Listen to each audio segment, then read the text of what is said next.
ఆడపెత్తనం ఏదనేది సమస్య కాదమ్మా. ఆడపెత్తనం అనేది సాధారణంగా తెలుగులో ఒక వ్యతిరేకమైన మాటగా ప్రచారంలో ఉంది లోకంలో. అక్కడ ఇంట్లో ఏదైనా జరిగితే ఆర్థికంగా ముఖ్యంగా అక్కడంతా ఆడపెత్తనం అండి అంట. అక్కడికి ఏదో ఆడాళ్లే మొత్తం ఆస్తులన్నీ తగలేసినట్టు మగాళ్ళంతా పరమ పవిత్రంగా ఉన్నట్టు ఇక్కడ ఏం లేదు. అలాంటి అవకాశాలు లేవు.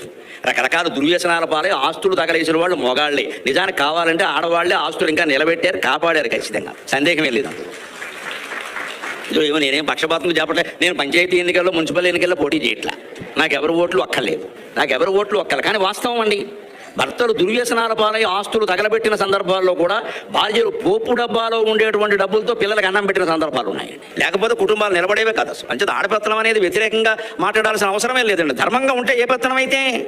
పైగా మనుస్మృతి అని ఇందాక ప్రసక్తి వచ్చిందిగా. మనుస్మృతి గురించి ఏమిటో వ్యతిరేకంగా మాట్లాడతారు. మనుస్మృతిలో తాళం చెవులు ఆడదానికి ఇమ్మని చెప్పాడు స్పష్టంగా. ఆర్థిక విషయాలు మగాళ్ళు నోరు మూసుకొని ఆడాలకి ఇమ్మని చెప్పాడు. ఎందుకు ఇవ్వాలండి అనేది కూడా చర్చించాడు. ఎందుకు ఇవ్వాలి అంటే, అయ్యా ఇళ్ళకి ఇప్పుడు ఇంట్లో నలుగురు ఉంటే వంట